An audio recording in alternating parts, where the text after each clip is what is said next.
Génibet, Paris-Picardie. En ce moment, profitez de 250 € de bonus de bienvenue. Bonjour à toutes et bonjour à tous, direction une nouvelle fois l'hippodrome de Paris-Vincennes pour la réunion principale de ce samedi 30 décembre. Un quintet plus de très bonne facture, le prix de Bar-le-Duc.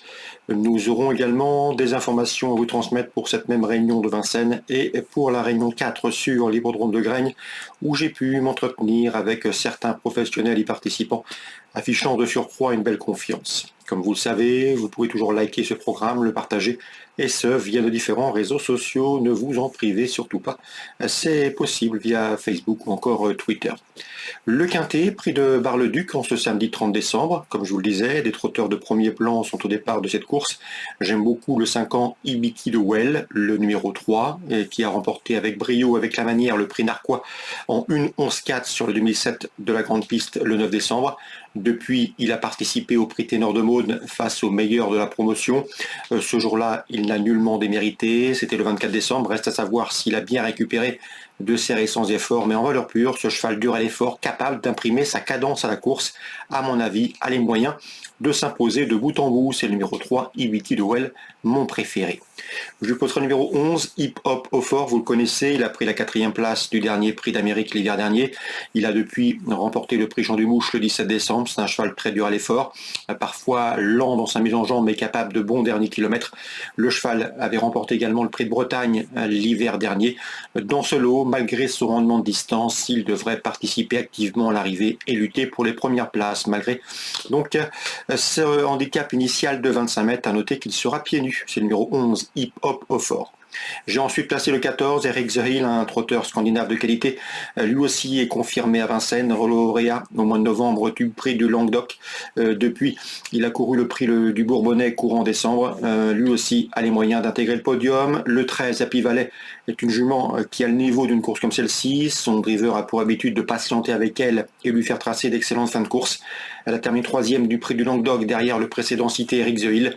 À la faveur d'une course rythmée et d'un bon parcours caché, elle va finir très fort. Pour les accessites, je retiendrai le 6, Fantasia de Ligny, adepte des parcours cachés, capable de bonnes fins de course. Numéro 5, Sarah Gibburn, présenté par Dominique Lochneux, déféré. Le cheval peut parfaitement venir pimenter les rapports pour l'obtention d'une place.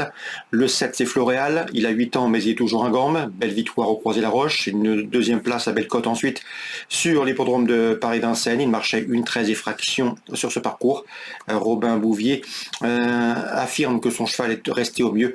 Dès lors, il ne saurait être négligé à ce niveau. Le numéro 1 est Radames, le moins riche de la course, mais le cheval vient de se classer 2e sur ce tracé début décembre en 1-13-2 et à mon avis, il peut espérer ici une allocation, voire même une bonne allocation en cas de défaillance des précédents nommés.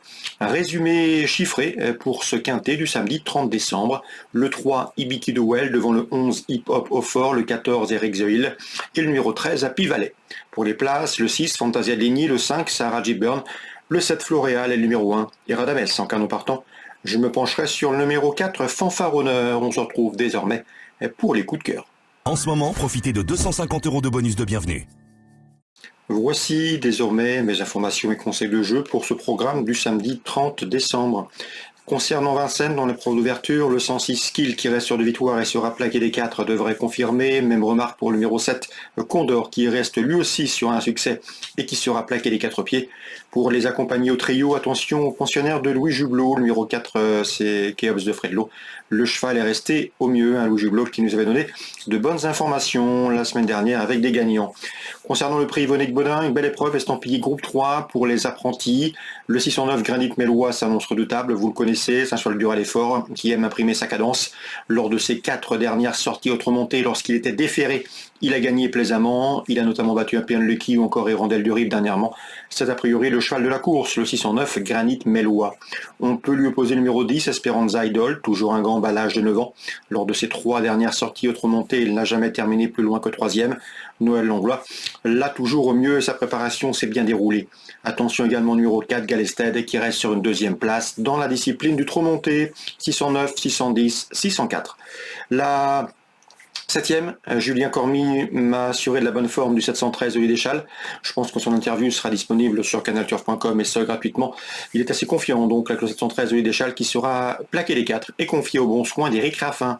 Dans la suivante, le 810, Jean Zibard, revient entre montées avec des ambitions. À noter que ces 2 dernières sorties dans la discipline ont été couronnées de succès. Donc 713, 810 à Vincennes. Graigne, c'est la Réunion 4. Dans la deuxième, j'ai pu discuter avec Guylain Gastel qui présente le 202 Kélas. Attention, son cheval a déjà bien fait à Graigne, il revient bien, c'est un outsider très séduisant dans ce deuxième rendez-vous, le 202 Kélas. On lui associera le 6 Cobalt et numéro 7 Killer d'Enfer, 2 éléments réguliers. 2, 6 et 7 pour la deuxième. Concernant Frédéric Rétaux, il est loin d'être négatif au sujet du 302 Horace d'Artenay. Son cheval monte en puissance, il a très bien travaillé, il sera pieds nus. Attention à lui, il pourrait bien causer une belle surprise. En tout cas, ce ne serait pas une surprise pour son mentor s'il faisait l'arrivée, le 302 Horace d'Artenay. Attention dans cette épreuve au numéro 5, Harmonia Bella qui reste sur une victoire à Nantes et sera pieds nus. Et au numéro 8, Apiango qui lui aussi reste sur une victoire au Croisé-la-Roche et qui sera déféré. 302, 305 et 308. Concernant Laurent Coubiche, il présente le 511 Jaco Tango. Le cheval a affiché des progrès sur sa course de rentrée. Le lot est dans ses cordes, le 511 Jaco Tango. Je lui poserai le protégé de Frédéric Rétaux, numéro 4 Jean Lango. Son entraîneur l'estime capable de faire l'arrivée. Et le numéro 10 dans cette épreuve, c'est Jazz Kéroda, un sujet préservé qui a les moyens également de se distinguer à ce niveau. 5e course, 11, 4 et 10. Je termine avec la 8e, avec un coup de cœur pour le 808 Joker de Faël. Ce cheval préservé, à mon avis, n'a pas les gains en rapport avec sa qualité. Il trouve ici l'occasion d'en combler une nouvelle partie. Le 808 Joker de Faël, première chance à mon avis, dans ce 8e rendez-vous à Graigne, Réunion 4. Excellente journée à tous, très bon jeu, et rendez-vous demain, désormais, pour une nouvelle émission. Génibet, Paris Picardie. En ce moment, profitez de 250 € de bonus de bienvenue.